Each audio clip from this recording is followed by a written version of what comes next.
नमस्कार, मैं हूं सुधीर चौधरी और आप देख रहे हैं डिकोड विद सुधीर। आइए जानते हैं देश दुनिया की तमाम बड़ी खबरों को सिर्फ 5 मिनट में।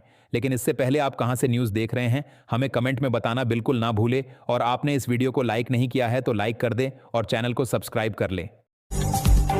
श्री माता वैष्णो देवी यात्रा में मौसम बार बार बाधा डाल रहा है। श्रद्धालुओं की सुरक्षा के लिए रात में यात्रा स्थगित कर दी गई, लेकिन सुबह फिर शुरू हो गई। खराब मौसम के बावजूद यात्रा सुचारू रूप से जारी है और प्रशासन पूरी निगरानी रख रहा है। हेलीकॉप्टर सेवा बाधित है, पर अन्य सेवाएं चल रही हैं। मथुरा में रालोद और भाजपा के बीच विवाद गहरा गया है। गन्ना मंत्री ने रालोद को अशुभ पार्टी बताया, तो वहीं भाजपा विधायक ने रालोद एमएलसी पर अवैध शिला पट्टिका लगाने का आरोप लगाया है। माउंट क्षेत्र में दोनों नेताओं के बीच तनातनी बढ़ गई है, जिससे कार्यकर्ताओं में भी नाराजगी है। रालोद एमएलसी ने शिला पट्टिका तोड़ने का आरोप लगाया है। पंजाब और हरियाणा उच्च न्यायालय ने झज्जर में हत्या के एक मामले की सुनवाई में देरी पर निचली अदालत के रवैये पर नाराजगी जताई है। अदालत ने गवाह की जिरह 7 सप्ताह तक टालने पर ट्रायल जज से जवाब मांगा है। जस्टिस सुमित गोयल ने इसे निष्पक्ष सुनवाई के खिलाफ बताया और सुप्रीम कोर्ट के निर्देशों का उल्लंघन करार दिया।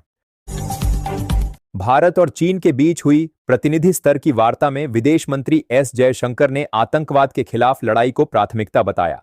उन्होंने कहा कि भारत और चीन के बीच स्थिर सहयोगात्मक और दूरदर्शी संबंध बनाना हमारा लक्ष्य है, जो दोनों देशों के हितों का समाधान करेगा। चीनी विदेश मंत्री ने सीमा पर तनाव कम करने की बात कही। रांची के एक अस्पताल में इलाज में लापरवाही का आरोप लगा है। एक गर्भवती महिला के जुड़वा बच्चों की मौत हो गई, जिसके बाद परिजनों ने हंगामा किया और पुलिस में शिकायत दर्ज कराई। परिजनों ने डॉक्टर पर लापरवाही का आरोप लगाया है, जबकि अस्पताल प्रबंधन ने आरोपों को गलत बताया है। प्रधानमंत्री नरेंद्र मोदी ने दिल्ली के सफाई कर्मचारियों के प्रति सम्मान व्यक्त किया, जिससे उनमें खुशी की लहर दौड़ गई। उन्होंने दिल्ली वासियों से सफाई कर्मचारियों को धन्यवाद कहने का आग्रह किया। कर्मचारियों ने कहा कि उन्हें पहली बार इतना सम्मान मिला है। पीएम ने एमसीडी के एक पुराने कानून को भी रद्द कर दिया, जिसमें बिना कारण बताए अनुपस्थित रहने पर जेल का प्रावधान था। मुख्यमंत्री सुखविंदर सिंह सुक्खू ने कहा कि बिना नुकसान मुआवजा लेने वालों पर कार्रवाई होगी। उन्होंने विपक्ष के आरोपों का जवाब देते हुए कहा कि सरकार आपदा प्रभावितों के साथ है और उन्हें हर संभव मदद दी जा रही है। तिरंगे का अपमान बर्दाश्त नहीं किया जाएगा। प्रधानमंत्री नरेंद्र मोदी ने रूसी राष्ट्रपति व्लादिमीर पुतिन से फोन पर बात की और यूक्रेन समस्या का शांतिपूर्ण समाधान निकालने का आग्रह किया। मोदी ने कहा कि भारत हमेशा शांति का समर्थक रहा है। पुतिन ने अलास्का में अमेरिकी राष्ट्रपति डोनाल्ड ट्रंप के साथ हुई अपनी चर्चा के बारे में भी जानकारी दी, जहां यूक्रेन युद्ध सहित कई मुद्दों पर बात हुई थी। करोड़ की लागत से एप्रन और टैक्सीवेज का निर्माण शुरू हो गया है। भारत कंपनी को निर्माण का ठेका मिला है, जिसे मई 2026 तक पूरा करना है। विभागीय देरी के कारण निर्माण में विलंब हुआ, लेकिन अब तेजी से काम चल रहा है। नए एप्रन से एक साथ साथ विमानों के ठहराव की व्यवस्था होगी, जिससे विमानों का संचालन सुगम होगा। पिछले साल नीतीश सरकार के विश्वास मत के दौरान विधायकों को प्रलोभन देने के मामले में ईओयू ने भाजपा विधायक मिश्रीलाल यादव को फिर से नोटिस जारी किया है। उन्हें 22 अगस्त को पूछताछ के लिए बुलाया गया है, अन्यथा वारंट जारी हो सकता है। इंजीनियर सुनील से भी दोबारा पूछताछ की जाएगी। पश्चिमी दिल्ली के राजा गार्डन में महाजन इलेक्ट्रॉनिक्स की इमारत में आग लगने से 5 लोगों की दुखद मौत हो गई, जिनमें 2 युवतियां शामिल हैं। आग बेसमेंट से शुरू होकर इमारत की 3 मंजिलों तक फैल गई। दमकल विभाग ने आग पर काबू पा लिया है, लेकिन तीसरी मंजिल के दफ्तर में फंसे लोगों को बचाया नहीं जा सका। पुलिस घटना की जांच कर रही है। भारतीय अंतरिक्ष यात्री कैप्टन शुभांशु शुक्ला ने प्रधानमंत्री मोदी से उनके आवास पर मुलाकात की। कैप्टन शुक्ला एक्सियम 4 निजी अंतरिक्ष मिशन का हिस्सा थे, जो फ्लोरिडा से रवाना होकर आईएसएस पहुंचा था। अंतरिक्ष मिशन से लौटने के बाद उन्होंने पीएम मोदी से मुलाकात की। इस मुलाकात में अंतरिक्ष कार्यक्रम और भविष्य की योजनाओं पर चर्चा हुई।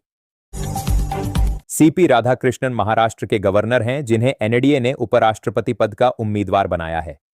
सीपी राधाकृष्णन 16 साल की उम्र से राजनीतिक में एक्टिव हैं और उनका राजनीतिक सफर 4 दशकों से भी ज्यादा का है। लेकिन आपको जानकर हैरानी होगी कि उनके पास ना तो बाइक है और ना ही कोई कार, खासकर तब जब वो अकूत दौलत के मालिक हैं।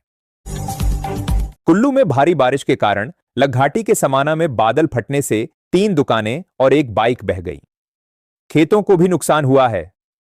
सरवरी नाला उफान पर है, जिससे पुल और सड़क को क्षति पहुंची है। जिला प्रशासन ने शिक्षण संस्थानों को बंद करने के निर्देश दिए हैं और लोगों से नदी नालों से दूर रहने की अपील की है। मुंबई में भारी बारिश से जनजीवन अस्त व्यस्त हो गया है, जिससे अब तक 7 लोगों की मौत हो चुकी है और स्कूल कॉलेज बंद हैं। मौसम विभाग ने आगे भी भारी बारिश का अलर्ट जारी किया है। सड़कों पर पानी भरने से यातायात भी प्रभावित हुआ है। कई उड़ानें रद्द हो गई हैं और लोकल ट्रेनें देरी से चल रही हैं। मुख्यमंत्री ने सतर्क रहने के आदेश दिए हैं। रिलायंस जियो ने अपने ग्राहकों को झटका देते हुए 249 रुपए का बजट फ्रेंडली प्लान बंद कर दिया है। इस प्लान में 28 दिनों की वैलिडिटी, 1 GB डेली डेटा और अनलिमिटेड कॉलिंग मिलती थी। माना जा रहा है कि कंपनी ने मुनाफा बढ़ाने के लिए यह फैसला किया है। अब ग्राहकों के पास 239 रुपए का प्लान उपलब्ध है। नाथनगर प्रखंड की 7 पंचायतों में बाढ़ ने भारी तबाही मचाई है, जिससे जनजीवन अस्त व्यस्त हो गया है। बाढ़ का पानी घटने के बाद भी लोग राहत शिविरों में रहने को मजबूर हैं। सामुदायिक रसोई बंद होने से भोजन पानी की समस्या हो रही है। सड़कें पूरी तरह से बर्बाद हो गई हैं और इलाके में महामारी फैलने का खतरा मंडरा रहा है। कांग्रेस नेता राहुल गांधी ने गयाजी में माउंटेन मैन दशरथ मांझी के परिवार को घर की चाबी सौंपी। यह चाबी उन्हें कांग्रेस मतदाता अधिकार यात्रा की जनसभा में दी गई। पिछले महीने राहुल गांधी ने दशरथ मांझी के परिवार से मुलाकात की थी, जिसके बाद उनके लिए घर बनाने का काम शुरू हुआ था। अब कांग्रेस ने उस घर की चाबी परिवार को सौंप दी है।